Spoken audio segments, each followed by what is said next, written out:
Alright everyone, now it's time to talk about political wackadoodlery. Trump derangement syndrome, I'm sorry to say, has morphed yet again into yet another form. Link in the description. I'm not going to bother archiving Ed Krassen's post because it's just so fucking off the wall, but we'll read it verbatim anyway. Let me get it open here. We've got some Blueanon conspiracy theories rearing their ugly heads with regards to the Alvin Bragg, Trump indictment, etc. thing.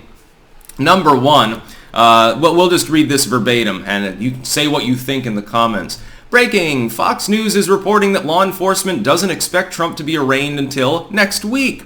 It looks like Trump lied about getting arrested on Tuesday just to get people to protest his arrest. Now, here's the problem. Donald Trump was following up days after, and it's been fact-checked by Community Notes for a reason. This follows days in the wake of the entire legacy media reporting that was the expectation.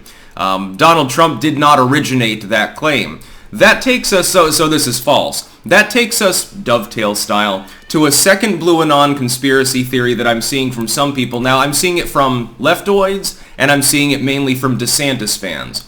They're claiming that Donald Trump was the leaker, that he decided to put forth the concept of him being arrested on Tuesday to start protests and to get attention. Number one, that's batshit.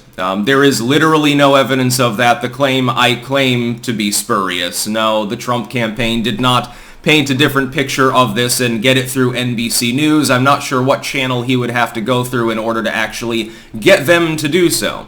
Yeah, they tend to be gullible. Normally he takes them in by posting publicly, not by sending in news tips. Yeah, Donald here, I expect to be arrested Tuesday. Click. That makes a lot of sense. What evidence do you have of this? I'm seeing DeSantis fans declare it in the objective sense. Oh, I know that Trump did this. No, you don't. You have no fucking clue. They're saying that NBC is saying its sources familiar with the matter. So people that are actually within the DA's office that they're hearing from, they just won't disclose who those people are because they're not supposed to be giving such details. Assuming that I take what NBC is taking seriously and not just with a giant fucking boulder of salt, well, then it wouldn't have been Donald Trump. It would be someone in Bragg's office. So what the fuck are you even talking about? Again, the claim makes absolutely no sense. When things don't make sense, it's a tendency for them not to be true. I think Krassen's tweet is one of the funniest, though, insinuating that Donald Trump is a time traveler. Because that's what he would have to have been in order to have posted about it before NBC did, and he didn't. Actually, that was the next day. I believe you may find that your timeline is wrong, Ed Krassenstein. Normally, the 14th comes before the 16th. You may go back and study remedial math at your leisure. Big wackadoodlery here. Just complete conspiracy nonsense. I noticed that that doesn't get labeled a conspiracy theory, like anyone with a MAGA hat on. Well, anything that they say is a conspiracy. But it's totally not a conspiracy to suggest that Donald Trump decided to stir up trouble by somehow getting someone into the Manhattan DA's office to spread disinformation. Then, of course, you've got the fact that the Manhattan DA responded at the same time with an email to its own staff making the same insinuation, while putting up security barricades and things like that. Now, as I pointed out, them securing the location and warning local law enforcement doesn't necessitate that there's going to be a guilty charge at all. I mean, an indictment at all. They could be doing it because they expect in far blue Manhattan, with a significant presence of far leftoids, that they will be the ones rioting if Alvin Bragg says, look, we can't prosecute him on this. Statute of limitations, not enough evidence, etc., etc. Whatever excuse that they give, they may expect that leftoids become violent, as they often do. You've seen there's been a little bit of a shakeup in New York's policing system. They half-ass it still, but it's not Portland anymore. So they might be expecting Antifa and BLM riots. Orange man bad. Drag him through the streets by his greasy hair, pooping and peeing and shouting like a baby and snot running down his nose. That's what they want to see. You can see the fanatic conspiracy theory fantasies all over Twitter right now. Not just from people like the Krassensteins. In some cases from TDS sufferers that are like post-MAGA. They've got some sort of fucking trauma with them.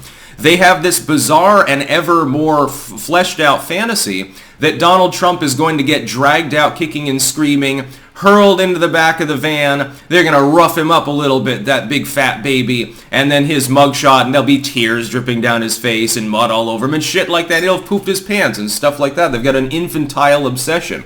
An unhealthy obsession with poo-poo pee-pee topics that goes way beyond the memosphere. You'll know, I'm beginning to believe there might be some paraphilias involved with some of these fuckers.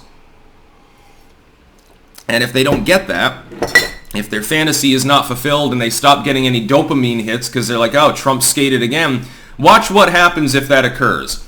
They will immediately default to Trump intimidated the Manhattan DA, or Trump paid off the Manhattan DA, or this is evidence that the system is sick because they wouldn't prosecute evil orange baby, evil orange Hitler.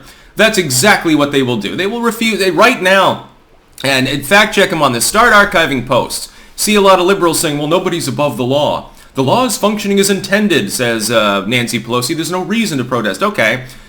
In the chance that they decide not to charge Donald Trump, why do I get the feeling you're going to do an immediate 180 on this? Well, no, the system's clearly not working. We need to investigate Alvin Bragg's office. Alvin Bragg, the hand-picked Soros DA with deep ties to the far left, who clearly is a leftoid. Somehow Trump managed to bribe him or something like that. Interesting. Lots and lots of conspiracy theories to unpack this morning, and I suspect today will be a big day regardless, because if there is no indictment, well, then all of a sudden the leftoids will implode and they'll start shouting about how justice needs to be carried through with something's wrong, because they don't understand anything about how evidence gathering occurs or trials or anything like that, and they ignore the Constitution in every other aspect, so why would the right to a speedy public trial elude their stupidity? That's about all. Peace out.